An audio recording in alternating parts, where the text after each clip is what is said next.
The broadcast is now starting. All attendees are in listen-only mode. Hi everyone. First of all, I'd like to thank you all for joining us on this webinar today. We really do hope that you find it beneficial and that you can take some practical information from it.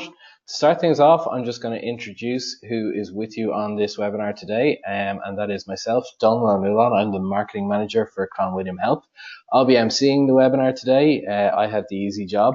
And with me, I have Ronan Leonard, who has a bit more difficult job. He's our Practice Ireland support team leader, and he's going to be leading today's training on the cycle of care. As you all know, this is a series of webinars. So today and for the next 3 weeks, we're going to be covering various different topics related to the functionality of your HPM system. The goal is to really keep these short and sharp. Everybody's busy. Everyone has, lunch to get to right now, but we want to make them as useful as possible, and we hope that you like them. Just a kind of run through, Ronan is going to cover a demonstration of the cycle of care, and we'd ask that you kind of hold all your questions until the end of that. If you do have questions, there's functionality within the webinar software. You'll see a questions tab, and if you type them in there, we'll get them sent to us, and we'll do our best to get through as many as we possibly can after Ronan has finished his demonstration. So without further ado, and to keep things moving, I'm going to hand over the screen to Ronan now, and he's going to run through the cycle of care functionality in HPM. Thanks, Donald. Hi, everyone. I suppose we'll just get started. Firstly, a couple of things in regards to housekeeping. Obviously, if you're going to submit to the cycle of care, you need to be aware that you have to have PCRS and HealthLink certificates. You can contact the PCRS and HealthLink to get these certificates, and then you can register your patients on the PCRS website. So once you have done all that, the next thing that you would need to make sure that you have is you have all these details put inside of HPM itself. So if you go into the administration section, into other settings, and into machine configuration. And if you go into the HealthLink tab here, you can see that there's areas. Now this is a test environment here for us, but all your valid information should be inputted in here so that HPM knows where to send the information. This top area here is for HealthLink, and this bottom area here is for the PCRS itself. Okay. The next thing, obviously, as well, is any doctor that you need to send this information for, they need to make sure that they have both a medical council number and a GMS number, and that it's correct. So I can show you here on my user that I've set up here. If I go into Dr. Ronan Leonard, I wish I was a doctor, and go into affiliations, you'll see that I have a GMS number and a medical council number. Again, these are test numbers that were given to us, so we can send these visits. Okay, so we'll go into just a test patient, and I can run through it with you. I have a test patient here, test diabetes 3. And if we just go in here, you'll actually see if I go into protocols and cycle of care, and then into diabetes. Now, as you can see, there's nothing here. So the first thing you need to do is click on register. Now, just be aware that this register button is to register in HPM as opposed to the website. It should be, the patient should be registered on the website already, but if they're not, there's an option to click here, and that will open up the PCRS website so that you can register the patient. I can see straight away that it's already registered on the website because it's checked the PCRS site and come back with the registration date of 2015. So the next thing you do is select your ethnicity, and then just click on OK. Now the first time it will actually ask you, do you want to create a visit there and then, which you can. So you select annual visit and put in the visit date or whatever date that is, and click OK. Now, as you can see, it's created a visit for today's date, and it has brought in some labs automatically from the lab section of the patient's chart. Now, this is dependent on the actual labs themselves being matched correctly. We can go through that afterwards, and if you have problems here with some of the labs not populating correctly, it's something we can certainly look at for you. Okay, so we'll just put in some values now. Just bear with me 1 second.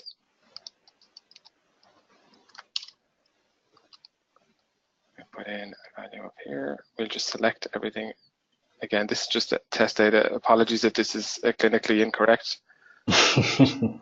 Putting it all in, just to... So it won't actually populate or won't go through unless you have all these exclamation marks filled in. Exactly. Is that it, Ronan? Yeah. Everything, Yeah. everything here indicated here needs to be populated. Sure. Otherwise, it won't submit. Now, as you can see, there is no, the submit button is actually grayed out though. So Okay. if you click on save and everything is correct, I'll show you what happens in a second. You will automatically get a pop-up asking you, do you want to submit? Okay. If you're missing information here, that will stay gray. Yeah. And that will be an indication that you're missing something. So. Okay. Okay, so I think we have everything there. So if I hit save, and you can see that you're going to get a pop-up straight away. Do you want to submit this message for claim purposes? Sure. You click yes.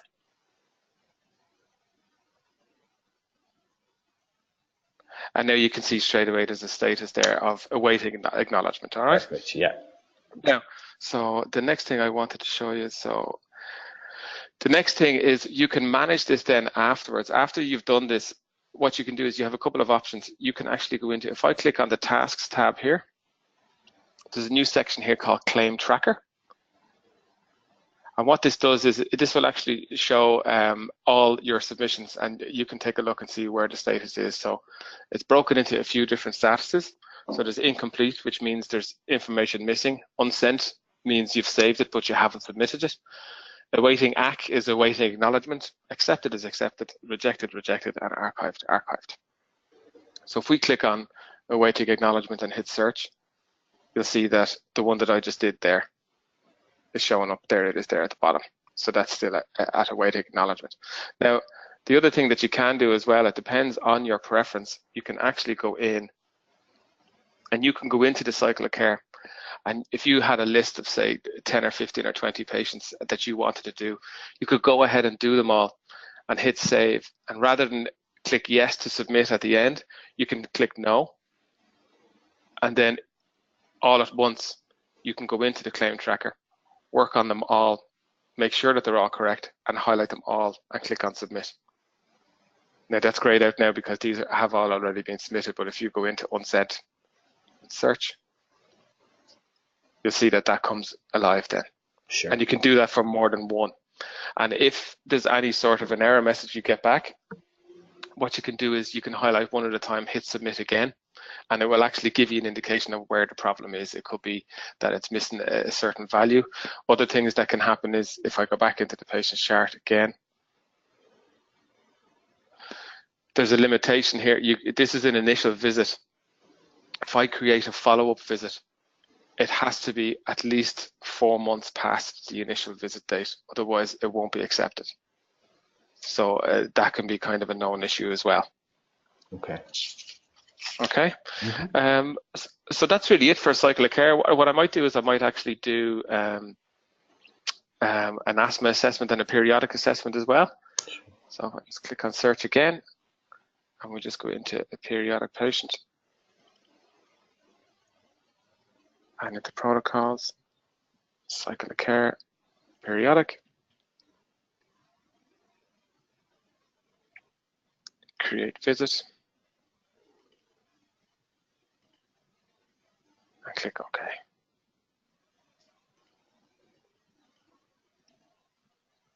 Oh, there's a visit already there. So again, non-clinical values, sorry.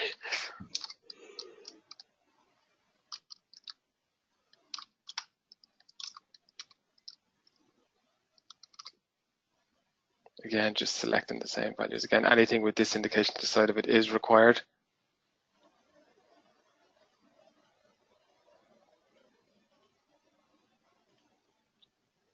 And now if I hit save again, you should automatically get this prompt, but this is the prompt I was explaining. You don't have to send it there. You can just click on no, and this information will be saved.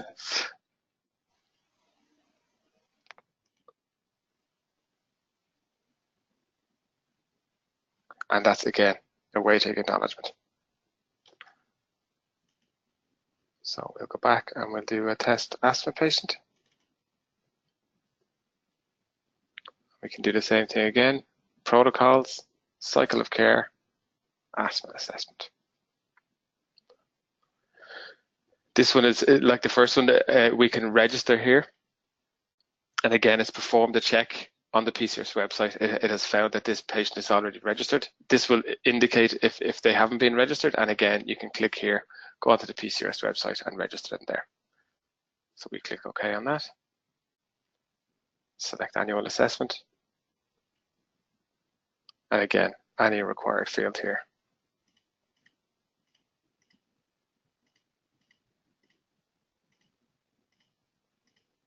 Just keep going through and selecting all these.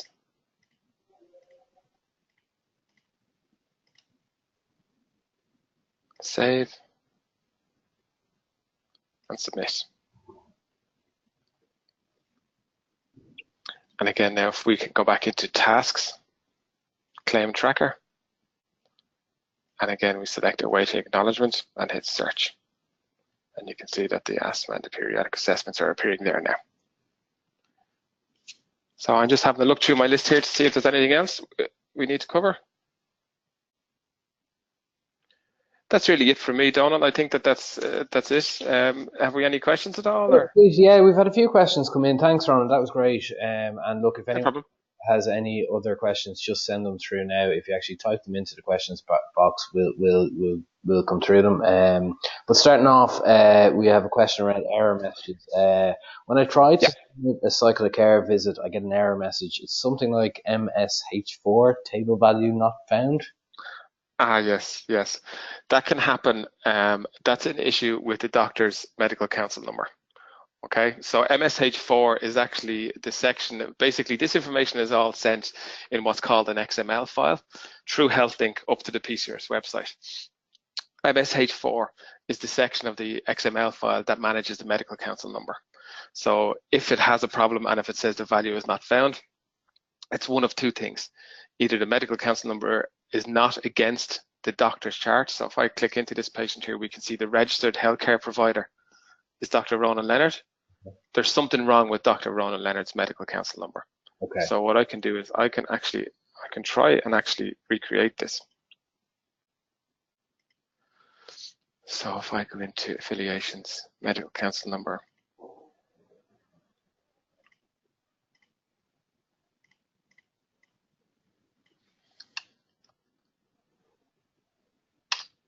I'm just going to take that out now. And we'll just go back into another patient now and we'll try cycle of care, diabetes. Okay. And we'll just pre-populate this data again.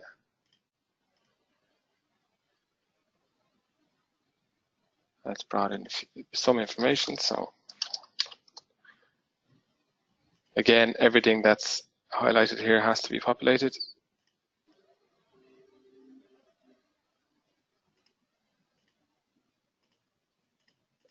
I'll just continue going through this.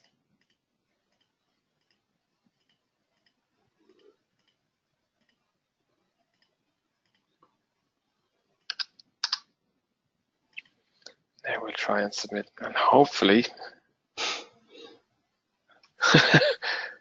there we go. I've missed one. See, that's a good demonstration, actually, Donald. Actually, it just saved there. It didn't actually give the submit prompt because that was missing. I get you. Yeah. So that's actually good.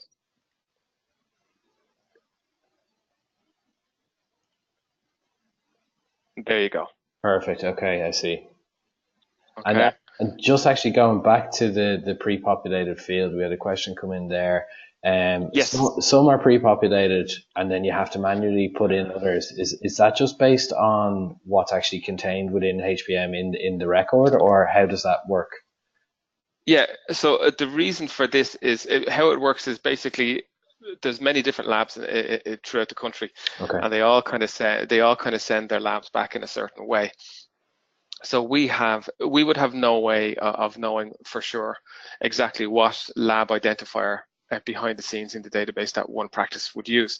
So what we've done is we send out and have always sent out standard tests for HbA1c, total cholesterol, and the rest of these here, and we fully know what these IDs are behind the scenes. Okay. So in that way, we can program it that if it finds these labs in any test or exam, it can actually bring them in. Right. So the reason why they wouldn't appear from time to time is that you might have HbA1c, but it has come back from your lab and is matched and mapped in as, for example, HbA1c IFCC. Yes. Okay. So this isn't what this is programmed to look for. Okay. Now that's something we can remedy for you if you have that issue. If some of the stuff isn't populating, okay. we can actually remove the mapping for that test, and then the next time it comes back from wherever lab you're getting it from, we can talk you through mapping it correctly. And then once it's mapped correctly, it will appear then in the cycle of care by default. You know. Okay. Okay.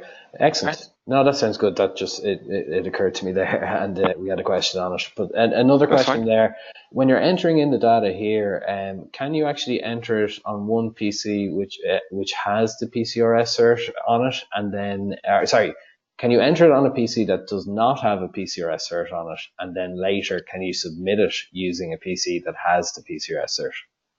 I don't think so. I've never tried it, but I don't think so, simply because when you're creating the visit first, Donald, it checks the PCRS website to see if the patient is registered. Okay. And if you don't have a PCRS cert, it won't be able to check the PCRS website, because what it does is behind the scenes is you've installed your PCRS cert with the PCRS, they've given you your credentials. So we put those credentials, or the PCRS will put those credentials into HPM for you. Okay. You get, the very first time you go to create a visit, you will get prompted for those credentials and you will input them. Okay. So if you didn't have a cert, you wouldn't have credentials, and ergo you wouldn't get access to the actual patient listing. Sure. So we couldn't check if they were actually registered or not. That makes sense, and I suppose always safest to enter it on the one that you have the cert on. Yeah, makes sense. Yeah, exactly. Yeah. And then we just had another one here now. I'm not 100% sure about it myself, but you might be able to help. It says on tracker, it all says incomplete, and it won't let this person in to see why they're incomplete. Okay. So basically from here, so we have one incomplete here. Yeah. So if we click on this little informational. That's hopefully that's it. Yeah. So you can see it. Thank God I did that test, because that's actually turned out pretty handy. So if there's anything incomplete, or if there's a problem, you'll actually get it here, an informational message. So I know that the problem with my submission here is that the medical counsel number for the GP is wrong, because I've just changed it. Okay. So if they're incomplete, you would have to, if there's nothing here that sort of indicates what the problem is, what you would just have to do is go back into the patient and go into protocols, cycle of care, diabetes, and have a look at the visit. If it's incomplete, there's something missing here. Okay. Now, the other thing that can happen as well, and it's a handy one to know, the PCRS do give passwords. Now, what we've come across on the desk, and I don't know if any of our listeners have come across it too, is sometimes the PCRS, they will reset your PCRS password, but they will use a special character that is compatible with their website, but is not compatible with their submission site for the cycle of care. Okay. So an easy way to check that your credentials are right or not, or you're getting like a weird kind of access denied error when you're trying to submit, is you click on this little pencil icon here. And when you click on this, you get an option to hit recheck. And when you hit recheck, if it has a problem with the credentials that you input the very first time, you will get a pop-up looking for a username and password again. And that's how you will know that something has changed. You need to put in your credentials again. And if you put them in and they're wrong, you would get in touch with the PCRS and see what's going on there. Okay, excellent. And then one more that we've had come through just there is if I can't submit, they're getting an error that appears that's stating the patient GMS card is not valid at the time of visit. The patient might have got a new card or changed GP, but still had a long-term med card. Is there any way they can handle that, or? That might be a question for the PCRS, because basically what it's doing is, as I said, when you're submitting, interestingly, I'd wonder, would that be information that has come back after awaiting acknowledgement, or has it come immediately?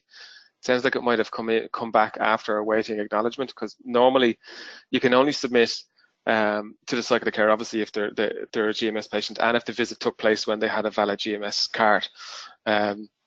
So in that one case, it might be worthwhile just touching base with the PCRS just to see kind of what changes they've made there. That kind of sounds, it might be related to like one particular patient or a small number of patients, but we can certainly help out on the desk if they need assistance. But Okay, sorry, it does no, sound like they just came back there saying it displays immediately, not after awaiting okay. acknowledgement. Yeah. Okay, so again, I would still think that it's looking at the code. I'd like to take a look at that actually, Donald, in that Okay. case, because it's not. Well, It does sound like something has changed in the patient's chart. So I would just wonder, is it looking at a specific PCRS list and pulling back and not seeing that visit on that date, or not seeing a GMS number for that patient on that date online, you know? okay. No, look, that's absolutely fair enough. So I think that Yeah. question is from Debbie. So Debbie, if you want to call into Ronan on the support desk this afternoon, he'll help you get sorted and get up and running with it. Yeah, definitely. That's something I'd say we'll probably spot something fairly quick. If it's HPM and if it's PCRS, we'll probably be able to tell you fairly quick as well, you know. Yeah, no, that's great. That's great. So look, I think that really covers all of the questions that we've gotten through today. And obviously that last one we just have to investigate a little bit further because it's Yeah. quite specific. But I think Ronald, that was great. It was a really good overview of the cycle of care. And to all our attendees, I hope you found it beneficial. This webinar has been recorded, so we will be making it available on YouTube in case you need to refer back to it. And as I said earlier, this is the first of a series of webinars, so hopefully you'll be free to join us for the next few weeks. And again, hopefully you found them beneficial. If you have any feedback, please feel free to reply to me on the emails and send them through, and we'll try to take that into account. So once again, thanks to everyone for joining us, and particularly thanks to Ron. Thanks, guys. Great demo. Thanks very much. Bye. Thanks a million. Bye-bye. Bye.